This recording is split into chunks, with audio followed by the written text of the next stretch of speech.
출애굽기 말씀 배웁시다. 이 성경을 한 장 한 장도 읽어야 되지만 성경 전체를 좀 이렇게 머릿속에 넣을 필요가 있습니다.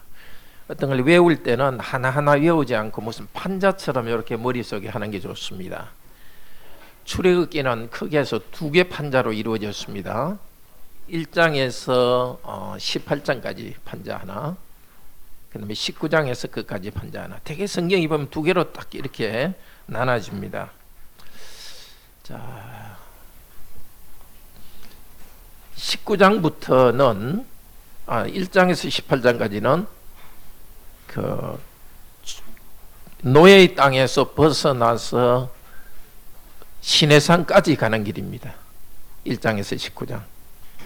그리고 19장에서 끝까지는 시내산에서 하나님의 백성과 언약을 맺는 것입니다.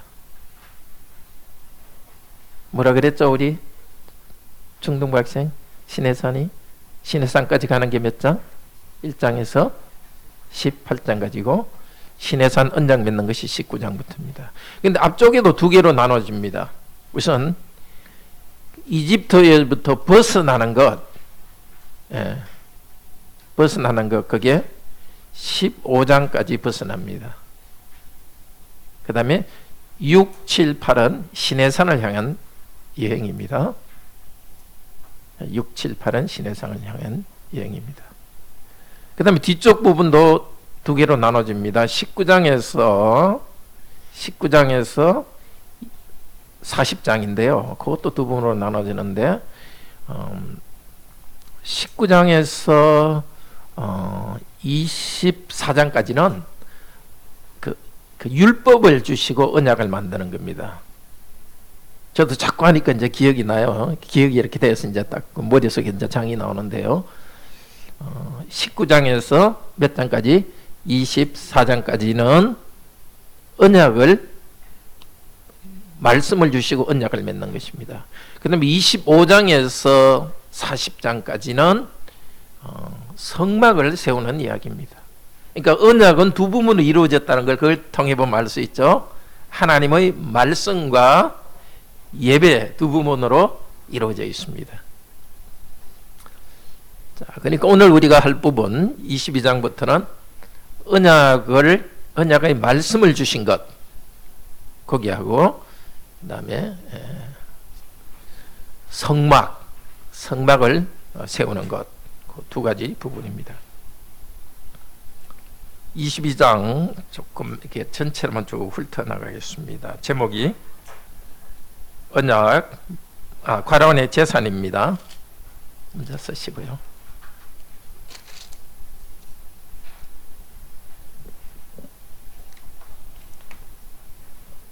재산. 제목 읽읍시다.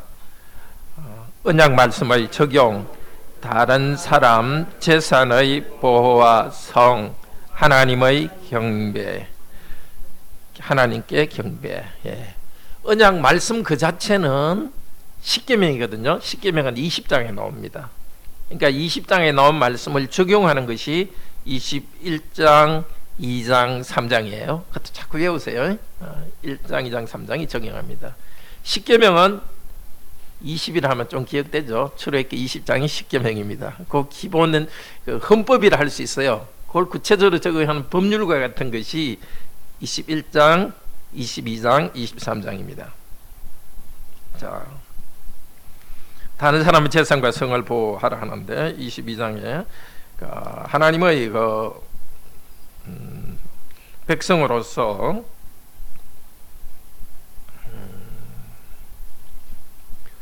이 계명의 기초는 제일 뒤쪽에 있는 것이 사실 기초입니다. 28절에서 31절에 보면 하나님은 자비하신 하나님이라는 것, 그리고 백성은 거룩하다는 것. 22장 28절에 나는 자비한 하나님이다. 31절에 너희는 거룩하다. 자, 거룩한 백성으로서 하나님의 자비를 어떻게 이룰 것인가? 자, 남의 물건을 도둑질하거나 피해를 줄 경우에는 4배를 배상하라 합니다. 그렇지만은 5절에서 6절에 자, 2번에 2번은 고의로 하지 않고 손해를 준 경우의 배상은 그렇지 않습니다. 고의로 하지 않았기 때문에 그냥 제일 좋은 것을 서로 나누어 줍니다. 도둑질한 것은 거기에 대해서 4배 배상해야 합니다. 그렇지만 고의가 없이 다른 사람의 곡식을 속아 먹었다 그럴 경우에는 자기 집에 있는 제일 좋은 것을 배상해 주라고 합니다. 자, 8절에 13절 여기 3번인데요. 물건이나 짐승을 맡아 있겨라. 이걸 좀 맡아주세요 하다가 손해를 준 경우, 그 다음에 또 짐승을 빌렸다가 손해를 준 경우에는 어떻게 배상해야 되느냐, 구체적인 배상 내용이 있습니다. 그래서 4절에서는 하나님에 대한 예배가 성과 윤리의 기초다 그렇게 합니다.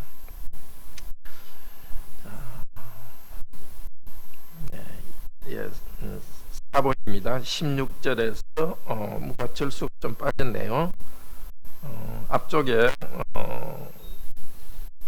8절에서 3번에는 8절에서 15절까지고요. 성에 대해서 16절에 이야기합니다. 결혼, 처녀와 이렇게 미리 결혼하지 않고 어떤 관계를 맺었다면 반드시 결혼하라 이렇게 합니다. 그 다음에 19절에 보면은 짐승과 어떤 나쁜 일을 하는 자는 반드시 죽일지니라. 이 말도 안 되는 거죠. 가나안에는 그런 일이 있었습니다. 지금도 우리 세계가 굉장히 성적으로 타락해 가는데 이 추세로 나가면 이런 일이 있을 수도 있지 않을까 합니다. 반드시 죽이라고 합니다. 자, 성적인 것에 대해서 금지하시면서 20절에 이야기가 갑자기 나옵니다. 22장 20절 같이 읽읍시다. 여호와 외에는 다른 신에게 제사를 드리는 자는 멸할지니라. 자, 전부 다 아래 위에 사람들과의 관계를 이야기하는데 20절에는 여호와 외에 다른 신에게 제사 지내는 자는 멸할지니라. 하나님과의 관계를 이야기합니다. 그러니까 성적인 타락의 기초에는 하나님의 관계가 흐트러져 있기 때문입니다. 그래서 우리 그리스도인의 윤리적 삶에 있어서는 하나님과의 관계가 제일 중요합니다. 우리가 하나님과의 관계가 흐트러지면 이 여러 도덕적인 문제에서 흐트러집니다. 이어 나오는 21절부터는 이방인 나귀를 괴롭히지 말라. 또 빚진 사람에게 자비를 베풀어라. 재판장을 존중하라. 이런 것도 다 여호와 우상을 섬기지 않고 여호와 하나님을 섬기기 때문에 가능합니다. 하나님 대신 물질이 우상이 되니까 사람들을 함부로 대합니다. 특별히 전당물 26절에 보면 이웃의 옷을 전당 잡거든 해가 지기 전에 돌려보내라. 이 옷이라는 것은 아주 두꺼운 털옷인데요. 그때는 이불이 따로 없고 두꺼운 털옷이 이불입니다. 이웃 사람이 돈을 빌려달라 해서 대신에 돈 빌려주는 대신에 옷을 이렇게 전당 잡았다. 안 돌려주면 어떻게 하겠습니까? 잠을 못 자거든요. 그래서 반드시 돌려주라고 합니다. 정말 우리 그리스도인은 그렇게 자비를 베풀어야 되겠고 우리나라도 정말 그렇게 좀 좋은 나라가 되도록 해야 되겠죠. 정말 가난해서 어쩔 수 없이 돈을 빌린 사람들이 이렇게 잠을 못 자게 될 정도는 되지 않도록 우리 사회복지가 더 좋도록 해야 되겠습니다. 27절은 뭐라 그럽니까? 아주 무슨 말입니다. 같이 읽읍시다. 22장 27절. 그것이 유일한 옷이라. 그것이 그의 알몸을 가릴 것인즉 그가 무엇을 입고 자겠느냐. 그가 내게 부르짖으면 내가 들으리니 나는 자비로운 하나님이니라. 아시겠죠?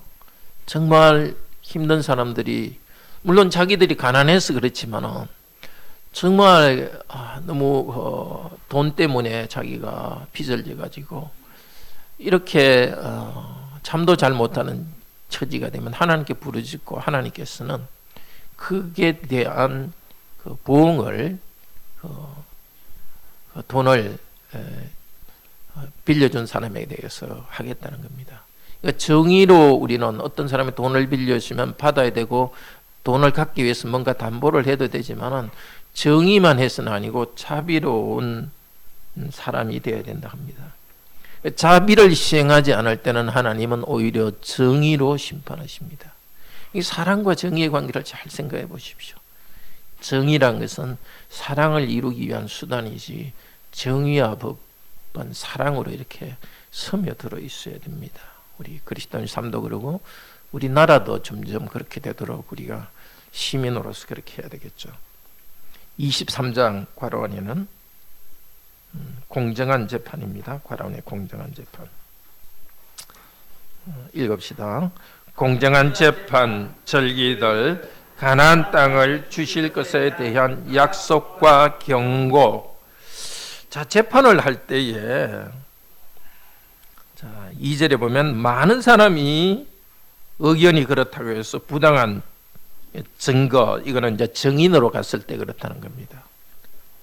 사람들의 생각들 때문에 잘못된 증언을 하지 말라는 겁니다. 모든 사람이 저 사람 죽여야 된다 하더라도 그 사람에 대한 정당한 증언을 해줘야 됩니다. 자, 3절에 가난한 사람이라고 해가지고 그 사람의 잘못인데도 옳다고 말해서는 안 된다는 겁니다. 자, 잘못은 잘못대로 인정하고 그 다음에 자비는 베풀어 줄 수 있지만은 잘못한 행위 그 자체를 옳다고 말해서는 안 됩니다. 이게 공산주의의 문제였습니다. 공산주의는 가지지 않은 사람들의 잘못에 대해서는 덮어주는 그 불의한 행동을 했습니다. 가지지 않은 사람이라고. 4절에는 길 잃은 그 양들 가축을 보거든 주인에게 돌려주고 네가 미워하는 사람, 굉장히 관계가 안 좋은 사람의 그 소와 나귀가 저 헤매고 있을 때 에이, 모른 척하고 지나가자, 그렇게 하지 말라는 겁니다. 아무도 모르죠. 잘 됐다 이렇게 하지 말고 하나님은 보신다는 겁니다. 하나님 보시니까 항상 양심으로 하라는 겁니다. 또 6절에는 가난한 사람의 그 재판 사건이라고 공평하게 부당하게 해서는 안 된다는 겁니다. 흔히 있을 수 있는 일이죠.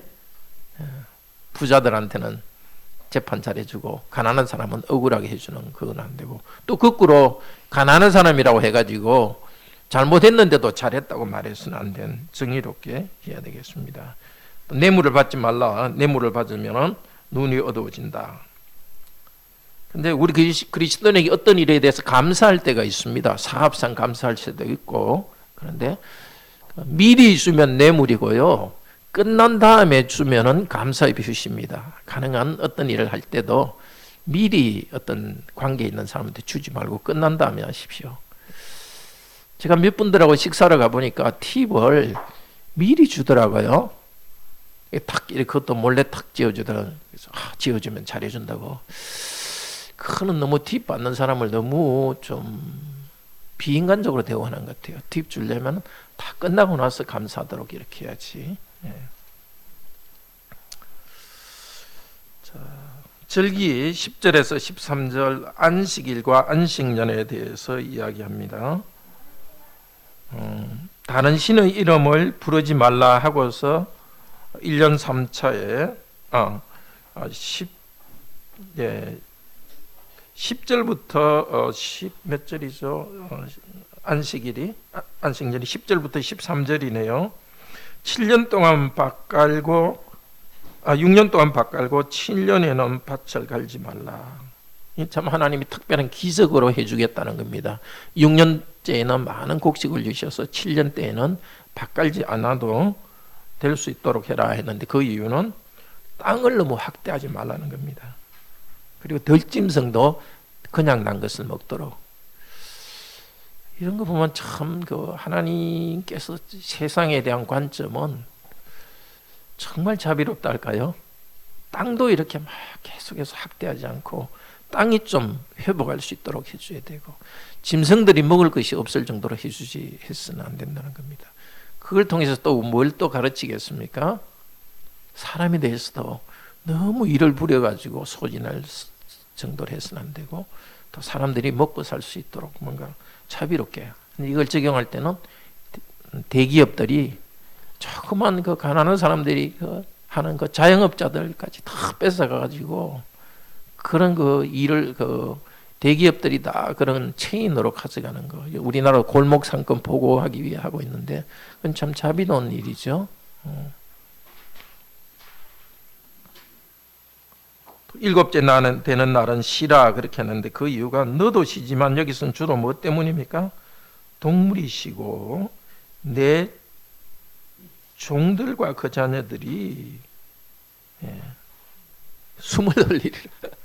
헉헉하면서 뭐 이러는데 이 주일까지 안식일까지 일을 내놓으면 이 사람들이 지친다는 겁니다. 그 짐승에 대한 배려, 더구나 그 노예들에 대한 배려하기 위해서 우리는 뭐 일을 하더라도 큰 문제가 없지만은 그 고용된 사람들을 위해서 쉬는 것은 만들 것입니다. 그러면서 또 13절에 이 말씀을 다 지키고 다른 신들의 이름을 부르지 말라는 것을 또 하나 싹 집어넣습니다. 계속 이웃과의 관계를 이야기하는데 하나님을 높이고 경배하라는 겁니다. 너희들이 과연 하나님을 높이고 경배한다면 이웃에 대해서도 이렇게 자비롭게 행해라는 것입니다. 15절부터는 유대인의 구약 성도의 3대 절기를 이야기합니다. 첫 번째가 유월절, 두 번째가 맥추절, 세 번째가 수장절. 근데 이름이 여러 개입니다. 첫 번째 유월절도 연결해가지고 일주일로 되면 무교절이라 이렇게 합니다. 그래서 유월절, 무교절 같이 외우면 좋습니다. 유월절 하루로부터 시작되는 8일간을 무교절입니다. 그러니까 유월절 무교절. 이게 그 첫 이삭이 딱 날 때입니다. 이때가. 그래서 바로 그때 유월절 그 다음 날을 또 초실절이라 이렇게 해요. 그래서 유월절, 무교절, 초실절 요 세 개가 연결되어 있어요. 두 번째는 첫 열매를 거둘 때입니다. 그게 여기서 맥추절이라 합니다. 근데 이게 6월절로부터 그 7주 지나기 때문에 7일이 7주라 해서 77절이라 하기도 합니다. 맥추절을 77절이라 하고 77에 49에다가 1을 더하면 50이죠. 그래서 오순절이라고 말하기도 해요. 예, 저도 많이 혼돈되다가 요즘 이제 압니다.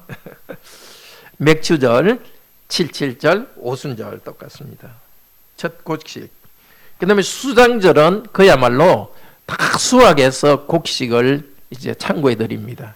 이 수장절도 다른 이름이 뭐죠? 그렇죠. 초막절이죠. 그러니까 여기 있는 무교절, 맥추절, 수장절은 이게 그 곡식에 관련해서 이렇게 절기를 지키는데 그 절기를 지킴으로써 뭘 깨닫겠습니까? 첫 이상 난 것도, 첫 수확한 것도, 마지막도 오직 하나님의 은혜로 됐다는 것을 압니다. 이 날은 축제의 날입니다. 그래서 남자들은 반드시 성전에 가가지고 같이 먹고 놉니다. 이때는 같이 포도주도 한 잔씩 먹고 그렇게 합니다. 구약 성도들이.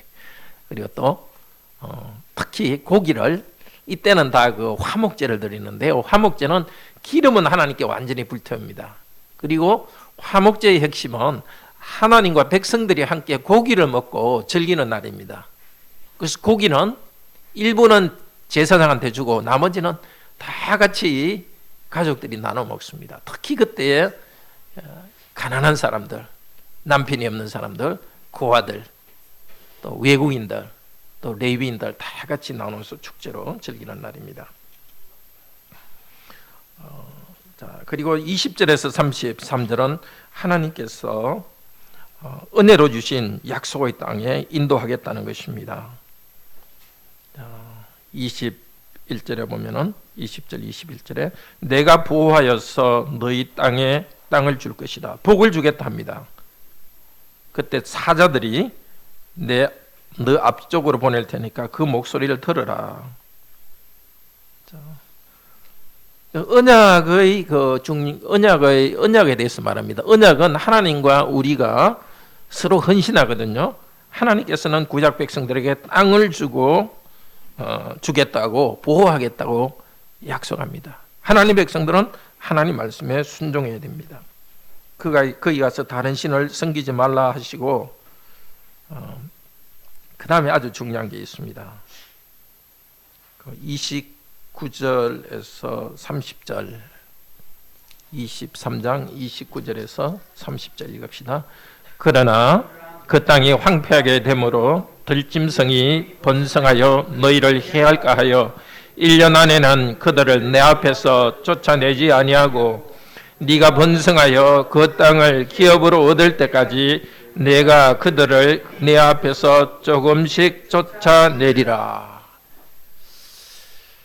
자, 가나안 땅에 들어가서 그냥 바로 그 민족들을 쫓아내고 차지했으면 좋겠습니다. 근데 그렇게 안 하고 어떻게 한다고요? 조금씩 쫓아낸다고요. 한꺼번에 쫓아내면 어떻게 된다고요? 들짐승이 가득해가지고 짐승들과 싸워야 되는 겁니다. 이거는 아주 중요합니다. 우리는 하나님께서 어떤 약속을 주셨을 때 한꺼번에 싹 이루어질 걸로 생각해요. 그러나 하나님께서는 조금씩 이루어갑니다.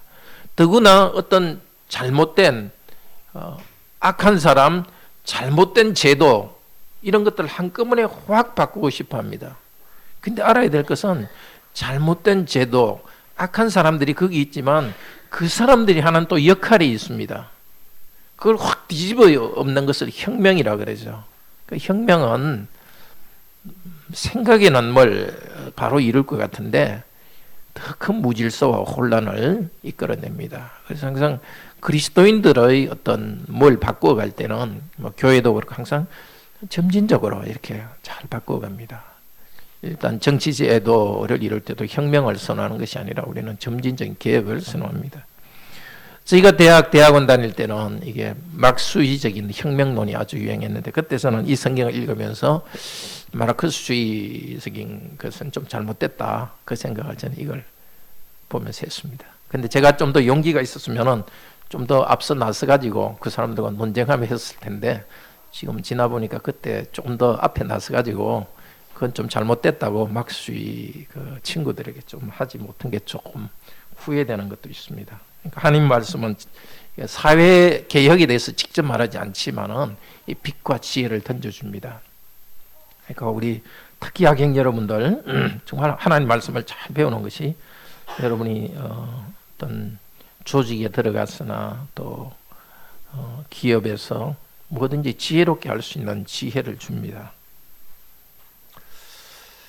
자, 그 땅에 들어가서 그들과 언약하지 말라. 22절, 32절 강조하고 있습니다. 그 사람들과 언약하면은 그들의 신을 섬기게 됩니다. 자, 우리가 서로 헌신하자.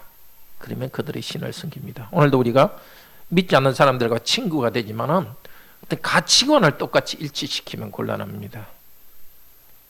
정말 우리는 사랑으로 다가가야 되고 누구보다도 배려해야 됩니다. 믿지 않는 사람에게도. 그렇지만 그들과의 가치관에 대해서는 세계관에 대해서는 항상 거리를 두고 있어야 됩니다. 자, 24장은 이제 여기 언약을 체결하는 겁니다. 과란의 시내산 언약 체결. 그러니까 19장에서 여호와께서 이스라엘 백성들에게 내려오셨고 언약의 말씀을 20장에서 23장에 말했습니다. 그러니까 19장과 24장이 이렇게 대조됩니다. 이 두 개를 외우면 전체 구조가 나오죠. 시내산까지 와서 시내산에서 여호와께서 강림하셨습니다. 그 다음에 말씀하신 것이 20장부터 23장이었고 다시 시내산에 백성의 대표들이 올라가서 언약을 피로써 체결합니다. 자, 24장은 시내산 아래 산중턱, 산 꼭대기 이렇게 세 가지 순서로 되어 있습니다. 산 아래에서 제단을 쌓고 언약 체결을 합니다. 4절에 보면 12기둥을 세우고 제단을 세웁니다. 그리고 소를 죽여가지고 번제를 드립니다. 완전히 태워드리고 중량은 피를 가지고 반은 제단에 뿌립니다. 반은 백성들한테 그 말씀을 듣게 하고 백성들에게 뿌렸습니다. 그리고 8절에 이것은 너희와 세우신 언약의 피니라. 피를 두 개로 나누었습니다. 제단에 뿌렸고 백성 위에 뿌렸습니다. 그게 무슨 뜻일까요? 뭐 확실하진 않지만 이런 뜻이 있을 겁니다. 언약의 말씀을 어기면은 피를 흘려서 죽겠다. 언약의 말씀을 어기면은 심판하셔서 칼로 너희는 죽을 것이다. 이 상호 그 헌신이 있습니다. 그러니까 제단에서 제물이 바쳐지듯이 언약 말씀을 어기면은 완전 제사가 되어버렸다. 우리 요즘은 안 쓰면 우리 뭐 옛날에 한 10년 20년 전에는 완전 뭐 제삿날 되어버린다 그런 말 썼는데요. 너 죽여버린다 이 말을 갖다가 농담으로 완전 제삿날 만들어버린다 이렇게 했는데, 예. 그 언약은 피로서 확정합니다. 약속은. 그게 이제 우리 성찬의 그 포도주죠. 말씀으로 우리에게 하신 다음에 항상 성찬으로서 그것을 확정합니다. 또 거기에는 하나님의 헌신도 있습니다. 하나님 피 흘리는 경우도 없지만은 내가 어기면 나도 피 흘리듯이 나도 이 언약을 지키겠다는 그런 또 상징도 있습니다. 산 아래에서 그렇게 했고요. 산 중턱에서는 장로들 70명을 데리고 산 중턱에 올라가서 여호와와 함께 식사를 합니다. 근데 하나님의 얼굴에 대해서 말하지 않고 10절에서 이렇게 말합니다. 24장 10절 같이 읽읍시다. 이스라엘의 하나님을 보니 그의 발 아래는 천국을 편듯하고 하늘같이 청명하더라. 하나님이 아예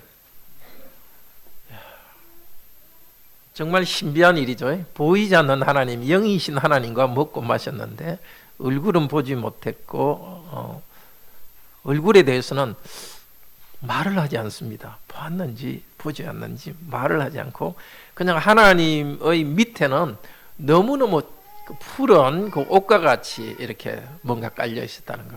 분명히 영이신 하나님과 먹고 마셨는데 어떻게 먹고 마셨는지는 말하지 않고 그분이 어떤 모양인지는 말하지 않습니다. 이과 비슷한 것이 고린도 후서 12장의 사도 바울이 자기가 천국에 가서 그 영광스러운 것을 본 적이 있다 하지만 천국의 모습이 어떤 건지에 대해서 전혀 말하지 않습니다. 그러니까 요즘 어떤 사람들이 천국에 갔다 왔다고 간증하는 사람들은 약간 이상한 사람입니다. 굉장히 권위 있는 큰 교회 목사님 한 분도 최근에 그렇게 하는 걸 내가 듣고 있는데 뭔가 영적으로 조금 아주 좀 무너진 상태를 알 수 있습니다. 그러니까 천국에 갔다 왔다고 간증하고 책낸 사람은 저기는 뭔가 사기성이 있다. 자기가 스스로 속았건 일부러 속이든 간에 하나님의 뜻과는 다르다는 것을 알아야 됩니다. 자, 이제 조금만 더 2분 정도만 합시다. 25장은 과란의 성막입니다. 지도를 조금 더, 그림을 좀 더 작게 해서 크게 좀 보이게 해줄 수 있을까요? 네. 자, 이게 성막인데요. 성막을 위한 이제 예물을 드리라 합니다. 이거 하나님께서 설계도를 모세를 통해서 보여주었습니다. 이제 전체를 좀 오늘 설명을 마치도록 하겠습니다. 자, 이 성막 바깥으로 크게 그 성막들이 있습니다. 그건 보지 않고. 자, 이 성막인데 여기가 이제 들어가는 쪽입니다. 항상 동쪽으로 성막은 들어갑니다. 여기에 길게 돼 있는데 그 3분의 2 부분이 앞쪽이고요. 3분의 1 부분이 뒤쪽이에요. 이 앞쪽을 뭐라 그러죠? 성소. 뒤쪽은 지극히 거룩하도 지성소입니다. 자, 지성소 안에는 뭐가 있는 요 박스 있죠? 아마 1m 남짓돼요. 요 박스인데 아카시아 나무로 만들고요. 조각목이라 하는데 조각목 조각나무로 만든 건 아닙니다. 조각나무로 만든 게 아니라 아카시아 나무일 거예요. 그걸 만들고 전부 금으로 다 입혔어요. 그 여기에는 막대기를 2개 만들어서 이제 광야 여행 중에 들고 갈 수 있도록 합니다. 이 안에는 십계명 돌판을 나중에 넣게 됩니다. 요 뚜껑이 아주 덮는 게 아주 중요해요. 요 뚜껑을 덮는다고 해서 뚜껑 덮개를 죄를 덮는 거다 하는 뜻으로 씁니다. 죄를 덮는 거. 그래서 요 뚜껑을 속죄소라고, 작지만 속죄소라고 말합니다. 왜냐하면 제사장이, 대제사장이 1년에 한 번만 이 안에 들어가서 피를 흘리며 속죄합니다. 요 뚜껑에는 양쪽에 그룹이 있습니다. 그룹도 여러 명이 모여 있다는 뜻이 아니라 천사 이름이 그룹 천사 2명이 여기 있는데 금으로 여기 뚜껑에 붙어 있습니다. 근데 그룹 천사가 이렇게 날개를 이렇게 펴고 엉덩이는 바깥으로 하고 안쪽으로 하고 이렇게 두 손을 이렇게 펴고 있습니다. 이 두 손을 펴고 있는 요게 동그랗게 되는데 여기를 하나님의 보좌라고 그래요. 왜냐하면 하나님께서 백성들에게 말씀하실 때 여기서 소리를 냈거든요. 하나님은 몸이 없으니까 어디 앉지는 않지만 백성들을 위해서 하나님의 보좌라고 합니다. 그 다음에 이제 여기 성소에는 세 개가 있습니다. 세 개. 요것은 뭐라 그러죠? 지난번 표 나눠졌죠? 요거 분향단이라 합니다. 왜 분향단이라 이름을 붙이는가? 이 성소 바깥에 뜰에 또 제단이 하나 있습니다. 거기는 동물을 잡아서 불태우기 때문에 분향단이라 합니다. 고기를 불태우는 분향단. 여기서는 고기를 태우는 게 아니라 향만 드리기 때문에 분향단이라고 합니다. 이것도 금으로 되어 있고 이 꼭대기는 뿔이 4개 있어서 영광의 뿔을 상징합니다. 여기 향만 피우고 바깥에서 제사를 드릴 때 이 안에서는 향을 피웁니다. 그러니까 같은 겁니다. 제사는 연기를 올리는 거기 때문에 바깥에서는 고기 연기를 올리고 여기서는 향을 올려서 하나님 향한 성도의 기도를 올립니다. 그 다음에 요거 북쪽이죠. 동쪽이니까 북쪽에는 요 상이 있습니다. 이거 진설병이라 하죠. 진은 진을 친다. 설은 설치한다. 그러니까 그냥 설치한 병이라는 것은 물 담는 병이 아니라 전병할 때의 떡이라는 뜻입니다. 여기 두는 떡인데 요게 10개씩인가? 잘 모르겠네. 5개 이렇게 하는데 이건 그 누룩이 없는 떡을 여기 해서 한 주 동안 여기다 쭉 진열해 놓고 안식일에는 제사장에 들어와서 이것을 먹습니다. 무엇을 뜻할까요? 여호와께로부터 생명이 온다는 것. 그것을 상징합니다. 그 다음에 이거는 등대입니다. 등대. 순금으로 만들었는데요. 7개입니다. 전부 꽃 모양으로 되어 있고 여기에 제일 위쪽에 이제 등잔이에서 불을 피웁니다. 24시간 계속 불을 피우고 있습니다. 무슨 뜻일까요? 여호와의 말씀은 우리에게 빛입니다. 거기 나무가 되어 있죠. 번성한다는 뜻도 됩니다. 크게 봐서 법궤에는 말씀이 있고 여기도 생명의 양식이 되고 빛이 있으니까 여호와 그분과 말씀이 우리의 생명이 되고 빛이라는 것을 이 성전을 통해서 나타내 주고 있습니다. 그러니까 이 이스라엘 백성들은 이 안에 들어갈 수 없죠. 그렇지만 이스라엘 어린이들은 이걸 계속 읽었어요. 들었어요. 그러니까 머리에 선해요. 그래서 자기가 여기는 들어가지 못하지만 집에서 기도할 때나 항상 우리의 대표자인 제사장이 여기 들어가서 하나님을 만나기 때문에 나도 교회의 한 부분으로서 이 영광에 하나님의 만나는 영광에 참여하고 말씀의 영광에 참여하고 그래서 이것 때문에 집에서 먹을 때도 하나님의 은혜로 나는 먹고 산다. 하나님 빛으로 나는 살아간다. 그것을 항상 기억하도록 하기 위해서입니다. 어떤 사람은 이 성전이 의미 없다 이런 식으로 하는 사람도 있고 학자들 가운데서도 그렇게 하는 사람이 있어요. 그러나 이것은 하나의 성례와 같아요. 공간을 통해서 영적 세계를 보여주고 이것을 통해서 우리가 영적 유익을 얻도록 하기 위해서입니다. 요거 다음에 또 나머지 부분은 말씀 듣도록 하겠습니다. 같이 기도합시다. 자비로우신 하나님, 오늘도 언약의 말씀과 또 예배의 공간을 만든 것을 보았습니다. 사람들 사이에 정의롭게 행하고 그렇지만 자비롭게 행하도록 여러 가지 구체적으로 가르쳐 주었습니다. 저희들도 우리의 삶의 상황에서 약한 사람이라고 부당하게 대우하지도 않고 약한 사람이라고 부당하게 편들지도 않고 공정하게 행할 수 있도록 하소서. 그러나 우리가 실천할 때는 오히려 약한 사람에게는 더 도와줄 수 있도록 자비롭게 행할 수 있도록 도우소서. 성적으로도 깨끗하게 하여 주시고 다른 사람의 물건을 잘 지켜주도록 재산을 지켜주도록 도우소서. 이 모든 것의 기초에는 우리가 여호와 하나님을 섬기는 자라는 데 있습니다. 주 예수 그리스도 이름으로 기도드립니다. 아멘.